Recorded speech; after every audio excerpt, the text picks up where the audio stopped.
viewers and listeners, to the Health Revolution, the program that shows you how to have a life of vibrant well-being. In a world full of noisy health trends, we bring you clarity. In a sea of fads, we reveal the science-backed strategies that truly work. We explore physical strength, emotional resilience, and mental mastery. These are the keys to an enriched life. Join us for inspiring interviews with champions who conquered life's health challenges, fueling your journey. Are you ready to unlock your potential? To live with vitality and purpose? Then join the Health Revolution. I'm your host, Adriana Morrison, health and fitness expert, speaker, and a mom who understands. Let's embark on this transformative quest. Together, we're about to change the game, starting now. The information provided in this show is intended for educational and entertainment purposes only. Viewers should use their own discretion and consult with a healthcare professional for personalized guidance and recommendations. Welcome, everybody, to the Health Revolution. We are so excited that you joined us for this extremely important episode today.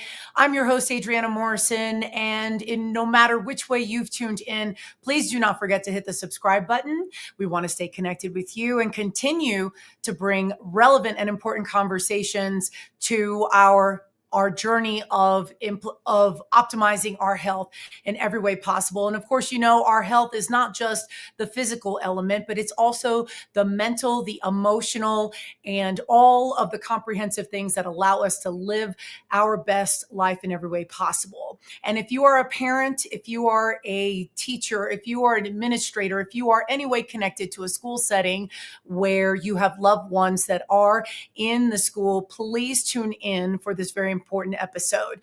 I recently found out that in these last 11 days into this new year of 2024, there have already been 34 school shootings in the United States.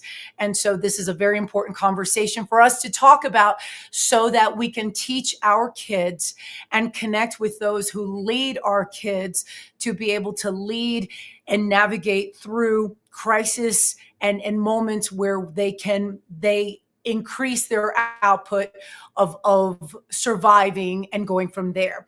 And without further ado, I want to introduce to you my guest today. He brings the receipts. Take a look at this. Dan Dluzneski is a man who has dedicated his career to the safety and protection of others.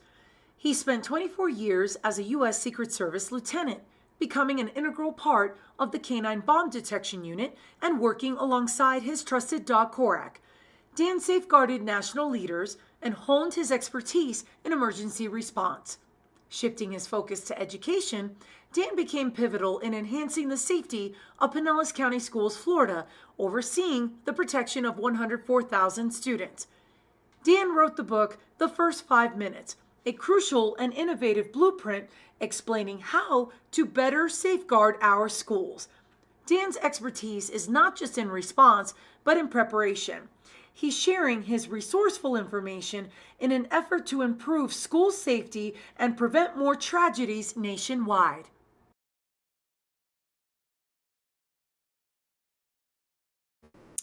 Welcome, Dan Dluzneski, to the show. I'm so excited to have you here today. Thank you for joining me. Adriana, thank you so much for having me on. It's an important subject. I appreciate the time that you're giving me. Let's go ahead and dive straight into it. So I mentioned at the very beginning that 34 school shootings have already happened in the United States. We are, as of this broadcast, it is January 11th. Please explain to us the concerns we need to have and why we need to connect as a community so that we can start addressing this in ways that we can learn and grow. Yeah, very important question and a very important subject. And I obviously agree that parents need to be more involved. And as you've seen with the pandemic and what's been happening, we've lost so much time with schools being closed. And when the children were at home, parents found out what was going on with the school. So they got more involved with obviously what their education was dealing with. So they would show up at school board meetings and explain, try to explain to the school board what they wanted to see. I'd like to see it more on the safety end, because we always say in this business that if the kids are not safe, they're not going to learn. So I like to just have parents actually talk to your kids. I've got a 17-year-old. I know how hard it is to talk to a teenager, especially boys. It's yes or no. It's just they want to get to whatever they're doing, which is usually, going on to video games. But just talk to them. Everyone from elementary school all the way up through high school. Just ask them what's going on at school when they have some kind of emergency response, whether it's for an active event of a shooter event, whether it's for a bomb threat, fire. I mean, we kind of know what goes on with fire drills. We've been doing that since we were kids. But there's differences of what's happening nowadays with the drills and the emergency responses to having an active shooter event at one of these schools. And it's really kind of basic. What I try to say is, look, everyone's gone through this. It's something very simple. Classroom doors should already be locked and closed during class time. I know I get pushback usually from teachers that say, oh, they want to go out in the hall, they want to go to the bathroom, they want to go here, and I've got to get up and open the door. Tough. Keep the door closed, because you're already one step ahead of it if some incident does happen. During that time, when the incident does happen, the door is already locked. You turn the lights off, close the blinds, silence your phone. The children will sit quietly on the floor, away from the windows, away from the door. You do not listen to any announcements. You don't listen to any bells, any alarms.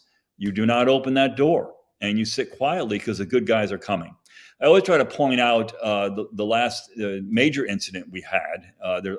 Every incident is major, but the one that in Nashville, which showed a perfect police response. And when you watch that, you'll see that person come in, and they'll go from door to door as they're going along. Doors locked, they'll move on. Doors locked, move on. Doors open, they're going in. So they're not going to try to breach a locked door. It takes too long. They have a clock ticking in their head also. So this idea that, oh my gosh, my kids, or that whole thing, they're sitting ducks. They're not. The good guys are coming. The door is locked. If perhaps, it hasn't happened yet, but if perhaps that person was trying to breach the door, at that time, the teacher can barricade it with a file, the desk, whatever it is to barricade that door, if that did happen. I mean, I think it's only happened once in however numerous events that the person tried to breach the actual door. So that's not something that percentage-wise is going to happen.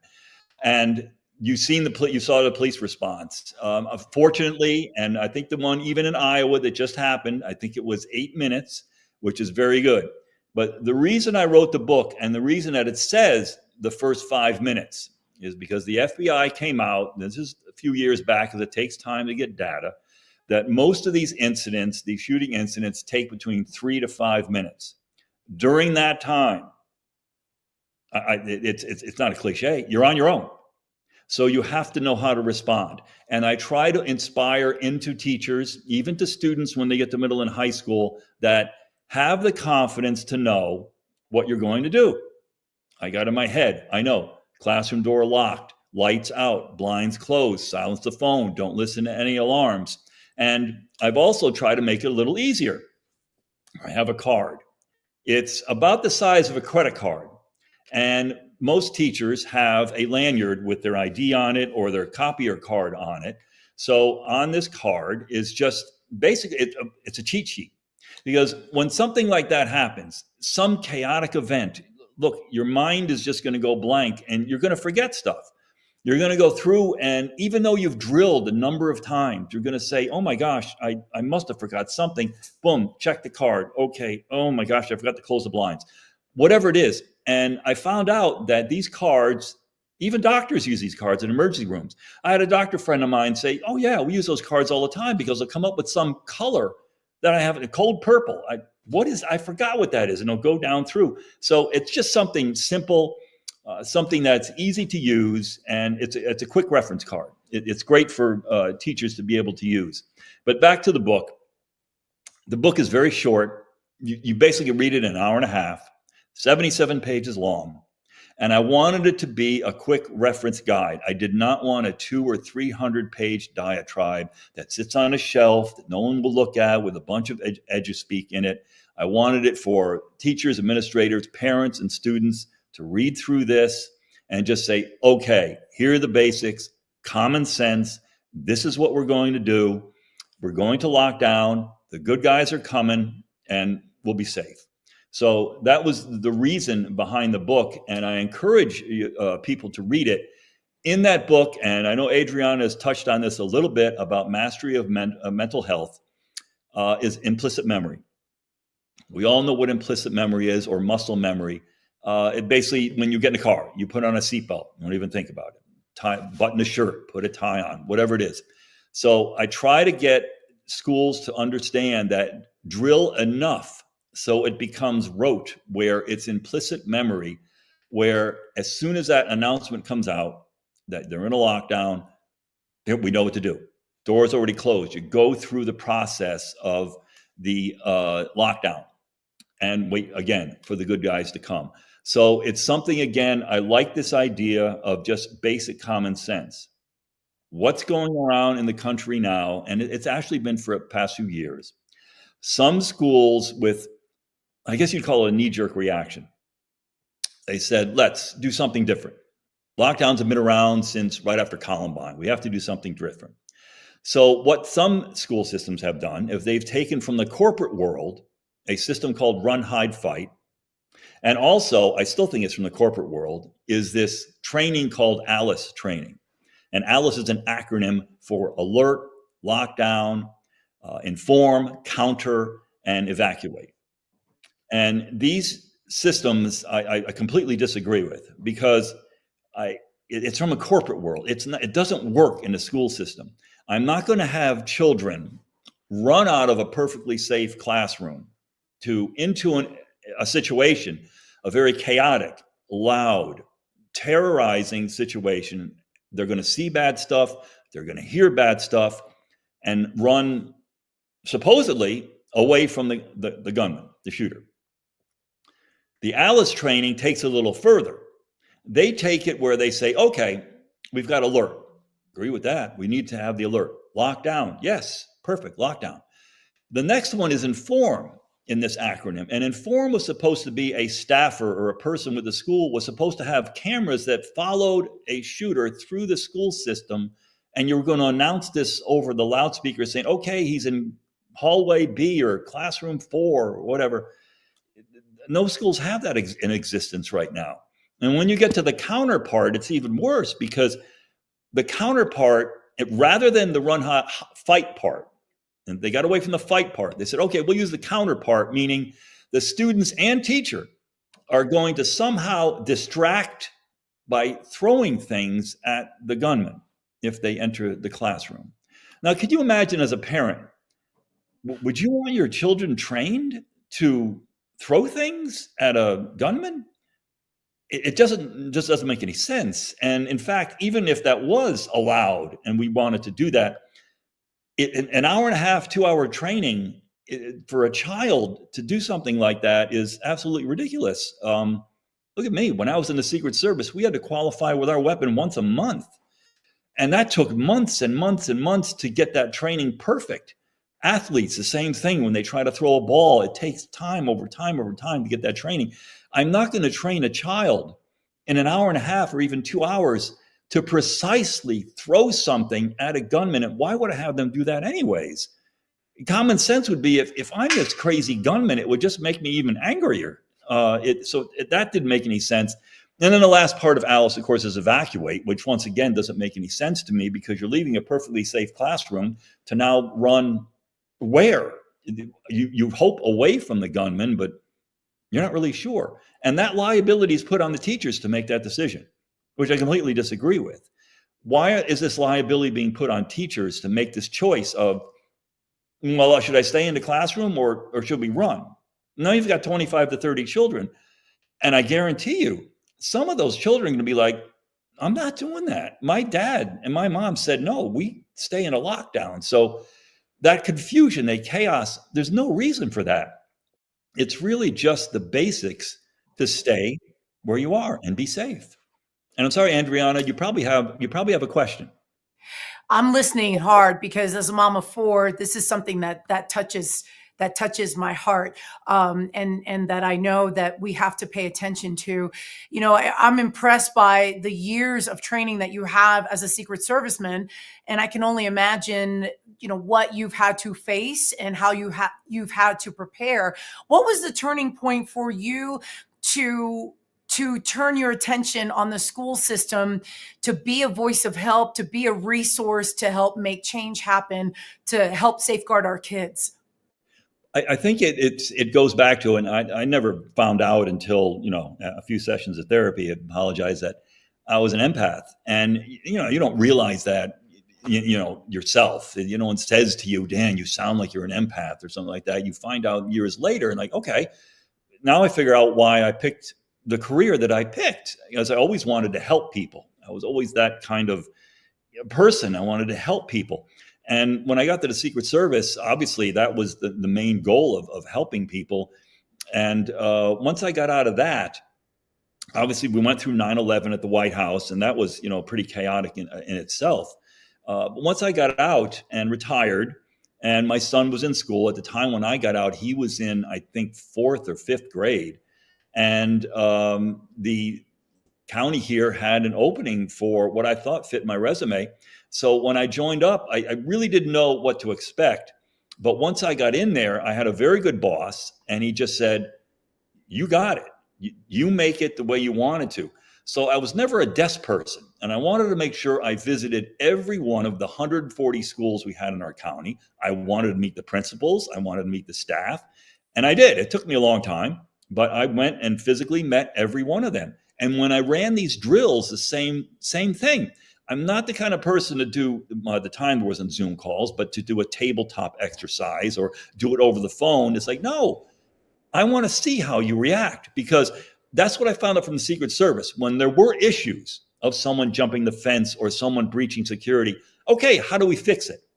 And that was the deal with the same thing with the schools, because there were so many different aspects of the schools where you had some schools in the North County, very elite, rich county, and other schools in the South County that were in low-income areas. And some didn't have the right facilities. So we had drills that we'd run, and they'd go, half the school, you couldn't hear the PA system, or the phones didn't work. Or it's like, yes, this is why we run the drills the way we do, to fix what the issue is. So that helped a lot. And I think personally, showing up and doing these drills with the system and talking to them about how it should be run, I think it helped, because they saw that I was involved. They saw that I could fix these things. I didn't have autonomy, but I had the power to go to my boss and say, hey, XYZ school, we need to fix these type of things. So that helped. And I did get great feedback. I got great feedback from the principals. We had a really good system here. And again, I was kind of at a loss, because I thought, I'm going down to Florida. Oh, that's just where all retirees are. No, there's a lot of students down here, a lot of kids down here. And when I found out I had such a dense county with, oh my gosh, 100,000 students, and it was just me. I didn't have a staff. I didn't have anything. It was just me. So I kind of made it my own, which I enjoyed. I cannot wait to dive into the book. The first 5 minutes, we're going to take a commercial break. Don't go anywhere. We'll be right back. Don't go anywhere. We will be right back after this.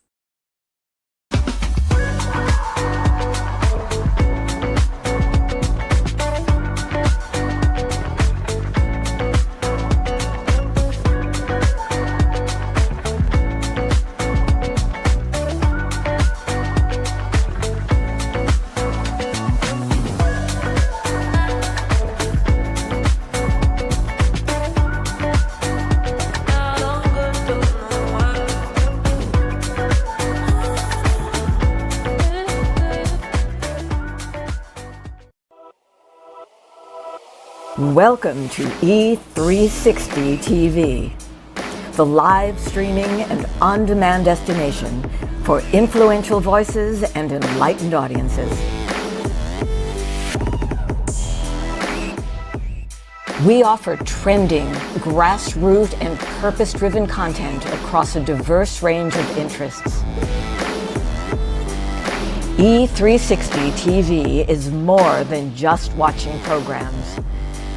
We offer the ability to interact with live shows connecting audiences to real, authentic influencers and storytellers while streaming to millions of devices.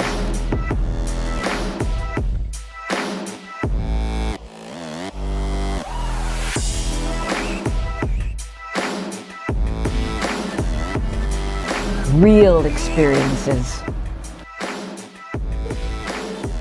Raw conversations. One destination for it all. E360 TV.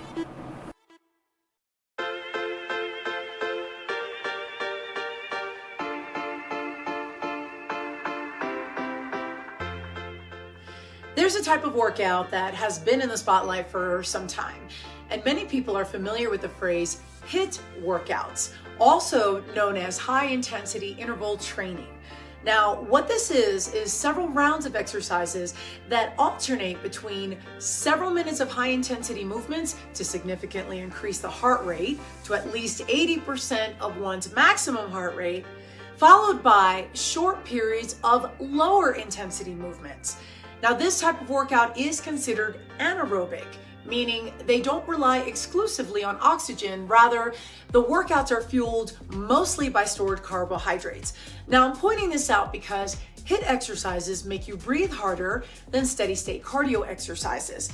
This also increases cortisol levels in the body. And although the idea is to burn more fat on the body, as we get older, too much cortisol can produce symptoms of overtraining, which may include chronic fatigue, changes in sleep patterns, feelings of anxiety, or even a repressed immune system, to give you a few examples.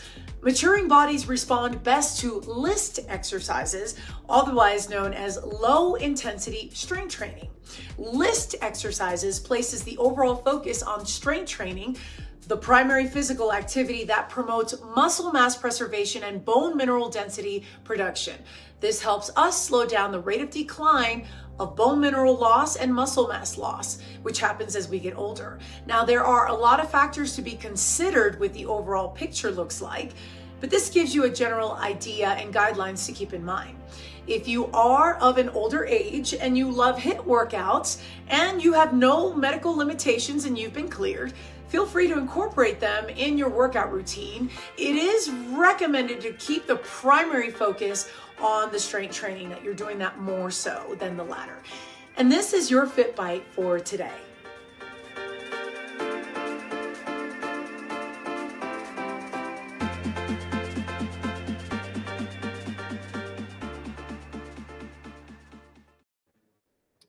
Welcome back to our show. We're excited to have you join us today. I'm your host, Adriana Morrison, for this very important episode as parents, as anyone connected to the school, as anyone who is wanting to help protect our communities. Our guest today is Dan Dluzneski.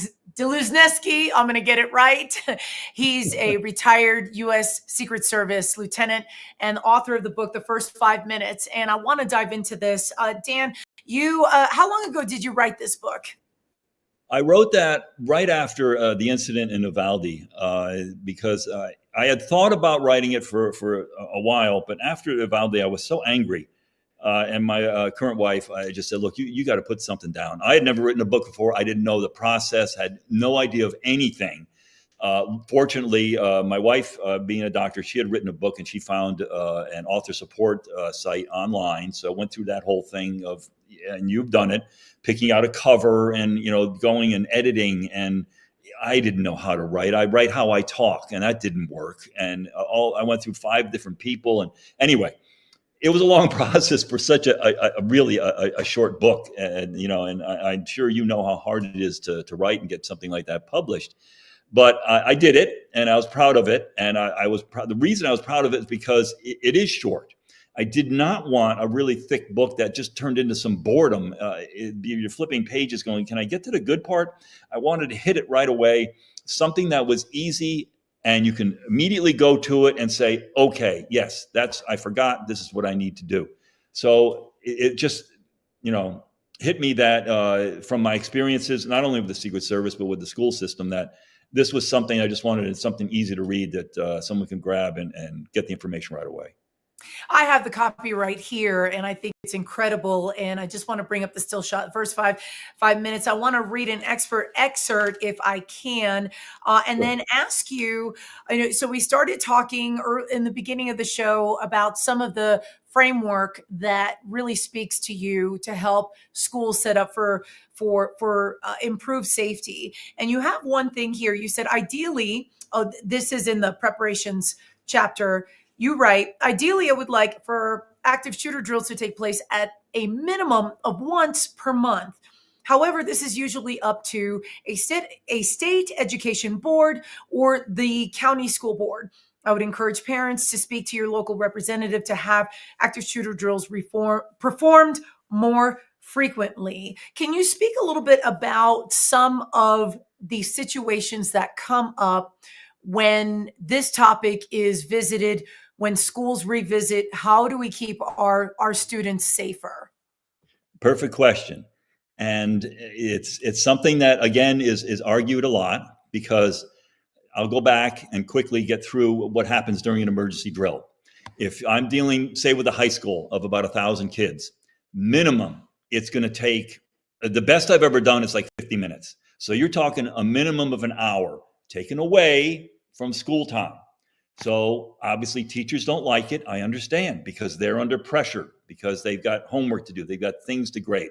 Maybe their school is a D grade and they've got to bring it up. So they're under pressure all the way from the school board to the principal, the administrator, saying, hey, we've got to get our grade up. We got to get going on this. So already, you're feeling that kind of pushback, because we had, from a human's perspective, you're like, oh my gosh, we have to do another drill, and I've got so much work to do.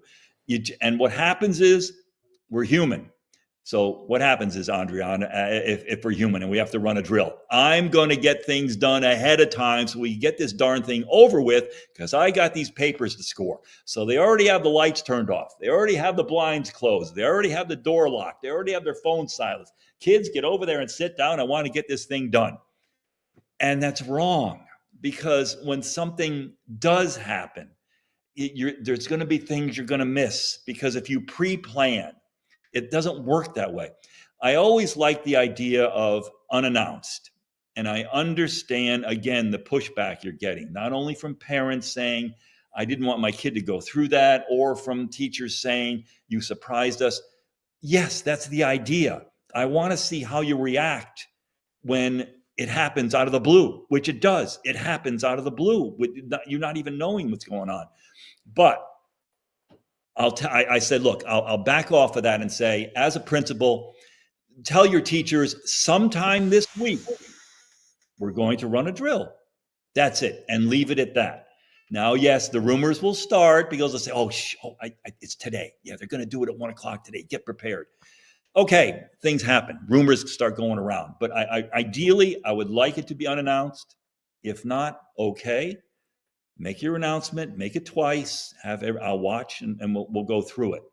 The other pushback that you get is, like you said, the amount of time that I have in the book. Yes, ideally, I would like it monthly. You take an hour out of the day each month, you're going to get pushback again. So I would like it so at least you come to an agreement with the principals and the teachers and the parents, because they are fully involved in this also, how often we're going to do this. Because nowadays, and I date myself, when I was a child, we had the Cuban Missile Crisis, and we would go out in the hall and do the duck and cover out in the hall against the wall, because we were afraid we were going to get bombed from Cuba. And to tell you the truth, as a kid, you're like, okay, you're listening to the teacher, go over there, sit against the wall. Well, you're kind of grabbing and you're touching and you're joking and stuff like that. You just wanted to get over. You're a kid. You don't know what's going on. And then, teacher tell you, okay, we're all done. Nowadays, yes, I do get it that parents get a little bit anxious about how they're doing the drills at the school. And then some don't want their children to go through it. Yes, I understand there is anxiety. There's anxiety. Fire drills, we've been doing that for hundreds of years. I mean, when's the last time we had a fire in a school where there was an injury? I mean, it could have been 100 something years ago. I mean, it's just, that's in legislation. We're not going to change that. But I do think there has to be changes with the state legislature to say, okay, we need so many drills per quarter or so many drills per half year. I mean, good gosh, better than once a year. I need more than once a year to do these drills. And I 100% agree with you on that, because we need to do all things possible to be aware and help our kids be safe. What makes it so hard to have a conversation, to get things rolling, to at least start brainstorming? What have you seen in terms of the talks with the different schools, like the type of vibes that you get as a response? I tell you, it's law enforcement education is oil and water. It's always been like that. I hate it. That's why I would go personally and talk to the administrators and talk to teachers and principals, and they would tell me their concerns, which I understand. They need to teach. They're getting pressure, especially after the pandemic. I get it. I have a teacher friend of mine who said the same thing. She said, look, we're under pressure for this stuff. We don't have time to do this. Isn't there a quick fix? Adriana, there is no quick fix. There isn't. Yes, there are multiple levels of security for your building. You start with the outside and then you come all the way in. And that from that point, it's a human factor. But I want to say, before we run out of time, don't depend so much on technology. The main thing now parents will ask for is metal detectors. That's the main thing that they'll ask for. And a lot of schools get grants, so it really doesn't cost them much money. But metal detectors are nothing more than security theater. They look good, but are they really going to prevent someone who's crazy enough to get into that school and shoot people? No, they're not going to stop someone from doing that. And even if they said, well, it prevents weapons from coming into the school. Really? I can go to any school now and tell you, especially high school, that there's going to be a door wedged open. There's going to be a door wedged open. Why? Because you've got people showing up late. You've got teachers stepping out for a smoke. You got a pizza delivery. You got your buddy who's late for school. I'm going to wedge the door open so you can get in. At any one of those times, you can slip a weapon in, a backpack, knife, whatever, into one of these areas. So it's something, and I'm gonna rotate here, and I know this part is in the book. Not only do I want parents to talk to their kids about what's going on in school, pin them down. I don't care if they refuse. I got things to do. Pin them down. What's going on? When you have an emergency drill, what are you doing? Are you staying in the classroom, or are they taking you outside, which supposedly supposed to run, but during the exercise, they will walk? Find out. If they're doing something where your gut is saying, that doesn't sound right. No, I don't like that. Or if they're in the classroom, if they're saying, oh yeah, today we were taught to throw things at a shooter, like you're taught to what? Find out. If you don't like what they're saying, go to the school board. I understand it's only 3 minutes long, but you can get a good page and a half in 3 minutes if you talk fast enough. Get your 3 minutes, explain what's going on, tell the school board, I don't agree with this. This is not good. I need a change back to the basics of just going into lockdown. If that doesn't work, then start going to your legislature and talk to your local representative if that doesn't work. But I really need the parents to be involved with this, because they're the ones I think that are going to push this so much more than the school system.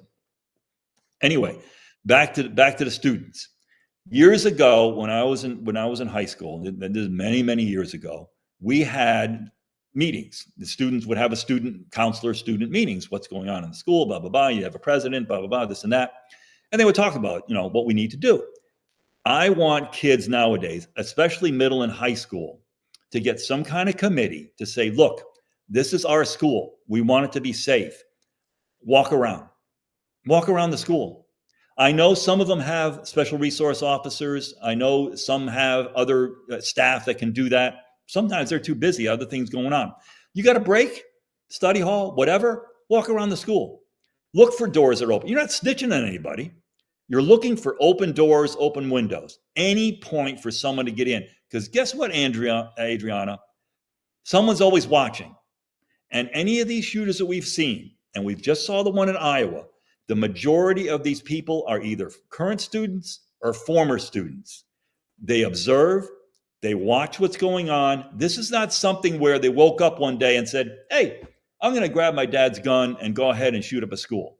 No, this is months in advance to going through this with all kind of social media. They plan this months in advance, and they're watching the school. They know what doors are open. They know when students leave at a certain time. They know all this stuff. So I encourage students, especially in middle and high school, that have ownership in their school, walk around, volunteer. Do you find that whenever you've worked with schools and principals and then you give feedback and the feedback is areas of improvement, areas of opportunity, do you find that your feedback is receptive? Do you find that maybe it's hard to hear because maybe the staff had always thought, well, our school is good, our school is safe, and or do you find a mixed bag? What have you noticed? I think years ago, Adriana, the attitude was, it'll never happen here. That was the attitude. Oh, it's not going to happen here. Then what happened? Newtown, where my sister lives, Newtown, Connecticut. You had Sandy Hook. And then you had right here in Florida, you had Marjorie Stoneman Douglas. So this idea that it's never going to happen, it probably won't. Really, the statistics are it's like being struck by lightning or winning the lottery. But why not be prepared? So yes, most of the time when I would go there and I would say, you need to do this, I would get pushback to saying, I don't have the staff for that. I don't have the budget for that. Or I don't have the time for that.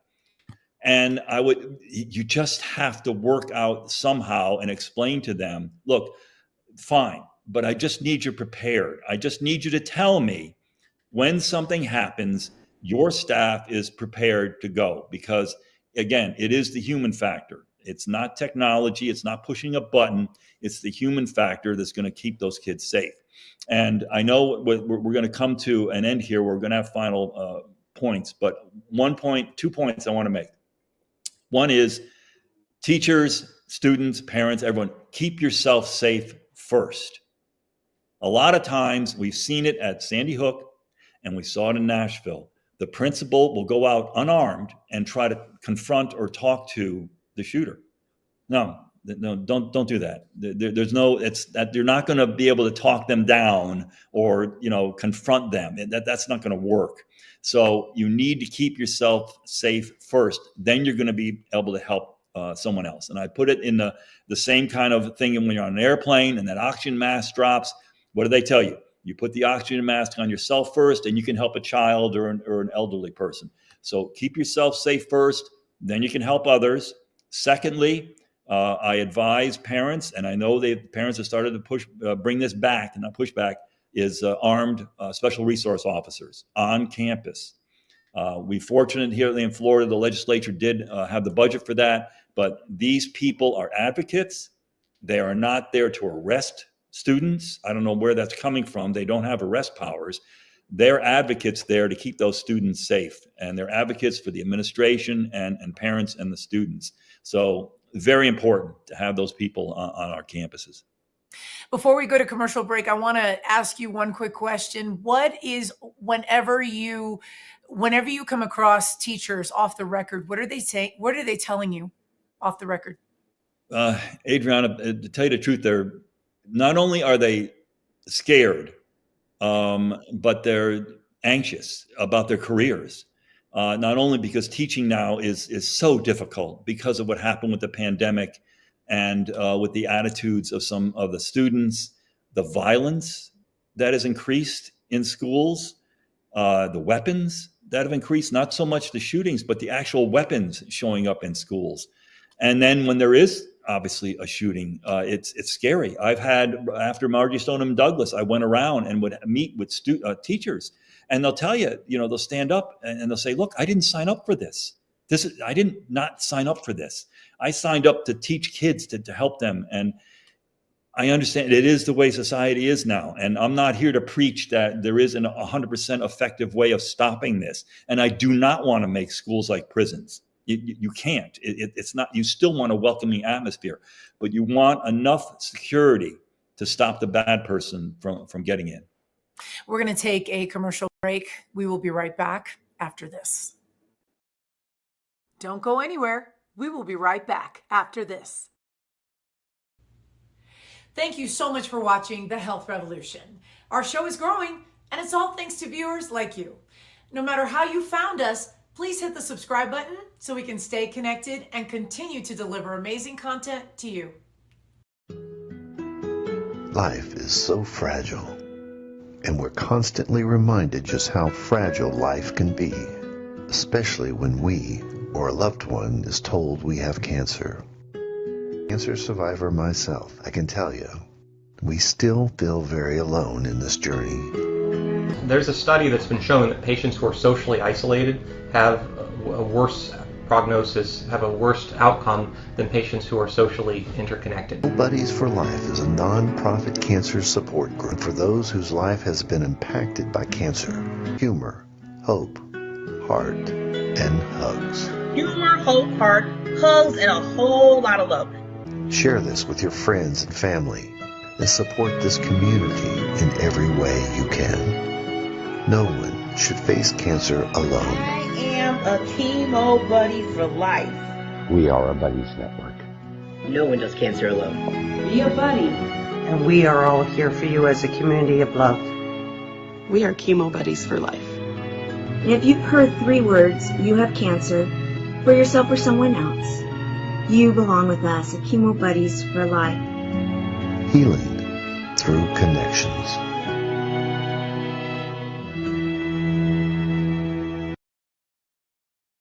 And now we want to give special thanks to Biomed Mobile IV for sponsoring the Health Revolution. Biomed Mobile IV is Colorado's top mobile IV therapy service, servicing throughout the state of Colorado. They offer an array of vitamins and above and beyond safety preparation. Biomed Mobile IV, your dedication to health and wellness is exactly what our show is all about, and we thank you for your support. Welcome back to the Health Revolution.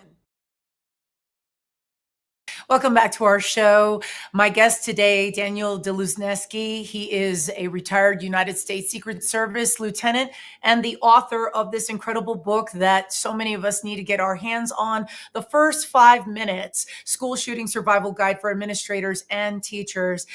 Dan, I wanted to, before we went to break, we were talking about teachers, and you shared some of the feedback that you've received.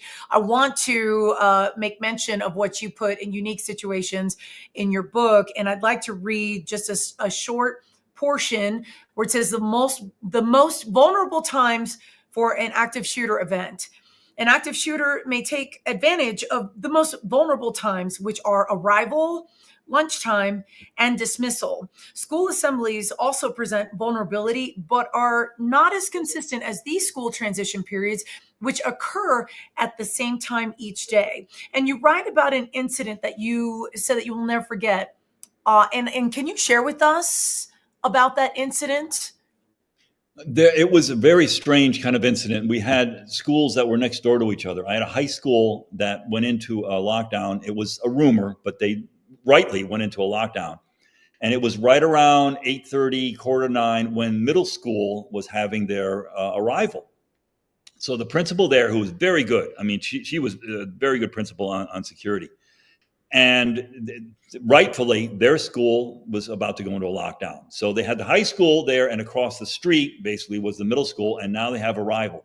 So here come the parents driving up, and down the street about, maybe a block and a half away was like a 7-Eleven store where kids used to hang out, and they get dropped off there. So usually it's their parents were early, so they drop them off there, and then the kids were ready and they'd walk down.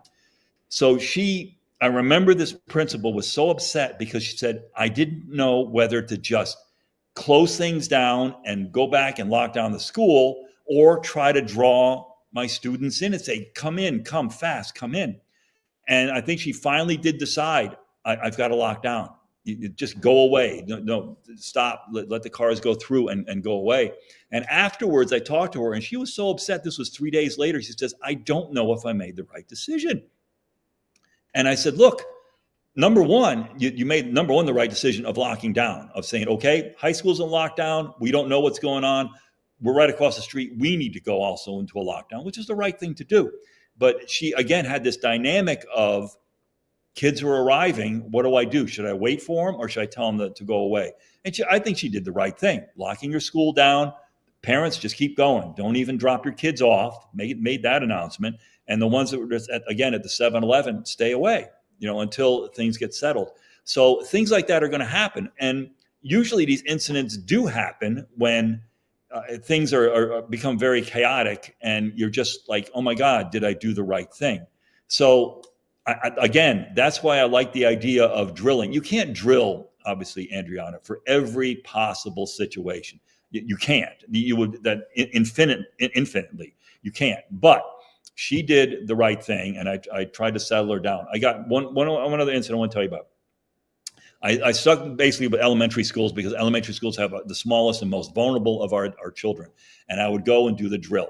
And the principals would say to me, okay, how are you going to do the drill, Dan? I said, well, everyone's going to lock their doors. I'll be a ghost. And I'm going to walk around, make sure everything's fine. She says, okay, we'll go with you. Okay. Do you normally do that? Oh, yeah, we want to make sure our teachers have the doors locked. I said, well, in a real incident, what would you do? He says, well, we would do the same thing. We would walk around, make sure the doors are all closed. I said, no, you're not. I said, do you have a weapon? No, but I want to make sure my children are safe. And this took a while because these principals, especially elementary school kids, their family, they're very involved and got very emotional. I have to go out and check those doors to make. I said, no, then you're not going home that night.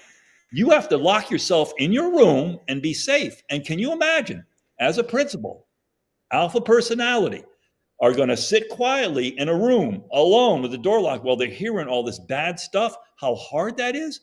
And these principals would actually be in tears saying, I have to go. I said, you got to change your way of thinking. No, number one, you keep yourself safe. Don't go out there thinking you're going to change something or help. Your teachers, that's why we drill. They're going to know what to do. You bring up a bunch of questions that I can't help but want to ask. The first one is, we're in an area where we live, where the high school is adjacent to the middle school, and oftentimes, that's a common layout for a school area. Would you recommend that that just as simultaneously as possible, that if one school decides to lock down, even if it's not an obvious that there is an active shooter on site, but that if one school locks down, that the other one locks down simultaneously?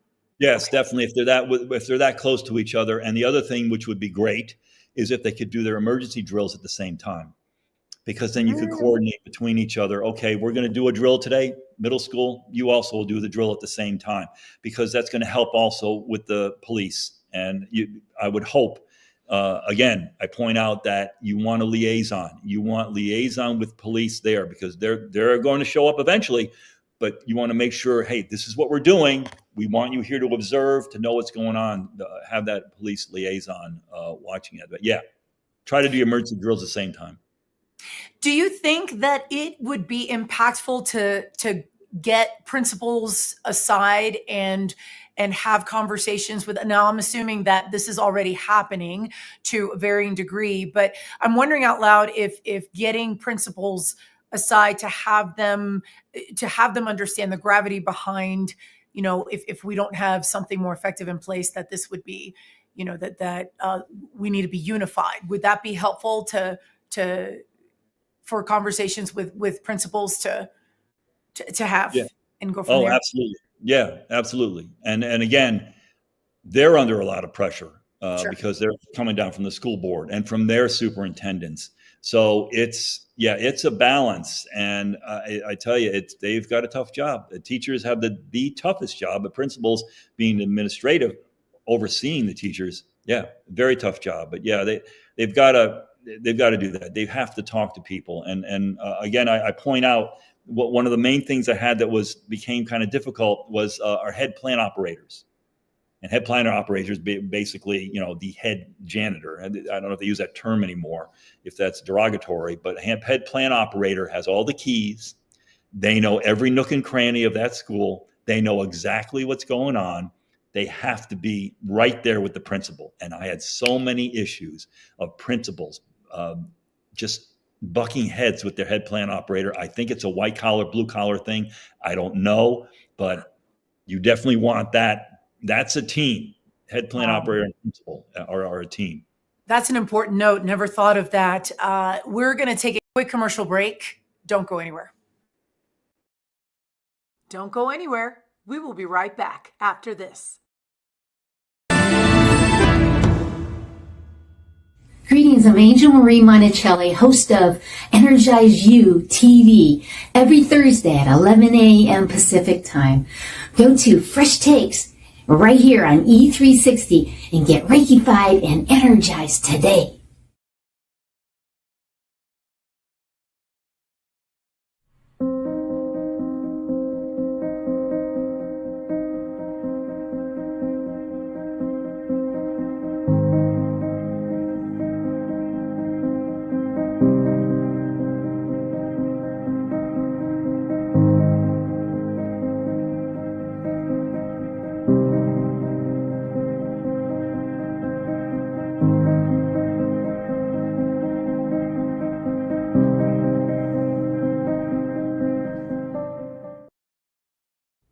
Welcome back to the Health Revolution.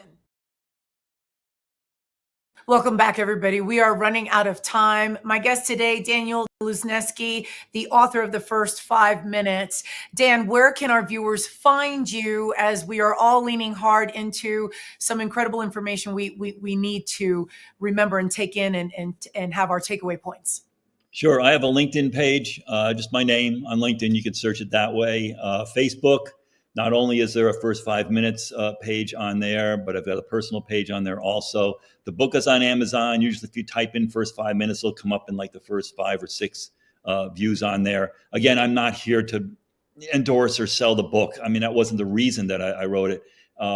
My more reasons coming on these podcasts like yours is just awareness and the message. And the important message is for parents to talk to their children and find out what's going on during these emergency drills. And if there's something you don't feel right about, like you're running or you're throwing things at a gunman, no, you get that gut feeling that this doesn't sound right. I need to talk to somebody about that. So find out from your kids what's going on. I know that you're based in Florida. Do you find that are you opening yourself up to speaking to other school districts, other states, having that conversation so that this message can exponentially grow? Yeah, I've got some mentors on LinkedIn that do that. They've got a business. I don't necessarily have a business. I like doing these podcasts. I'd like to be able to speak at some of these conferences, but I guess I don't have the rep or the network that some of these people do. But I'm sure if somebody wants to get in touch with you, obviously they can reach out to some of your social media handles. So the book is called The First 5 Minutes, and Amazon and anywhere that you purchase books. This is a very important read, and for anyone who is connected to a school system, a school, what have you. If you know of someone who works in the school system, please make sure that they know about this. And of course, if you're watching the replay, you want to share this episode with as many people as you care about. And we are out of time, Dan. I appreciate so much of you joining me today. Thank you for this most important conversation we need to have. Thank you, Adriana. I appreciate it. It was very nice talking with you and your audience. Yes, thank you. And for those of you tuning in, remember that you can find us on the internet on thehealthrevolutiontv.com. You can always reach out to us for any show ideas. If you want to share input, feedback, stay in touch with us and find out what is coming up. That would be fantastic. In addition to that, if you've got your phone out and you want to just have that quick connection, there's our QR code on the top corner of your screen. And then as always, you can find us every Tuesday and Thursday at 10 a.m. Pacific, 1 p.m. Eastern Standard Time, right here on E360 TV, specifically the Achieve TV channel. And that's all the time we have. Thank you so much for joining us. Don't forget to hit the subscribe button. Until next time, we will see you soon. Take care.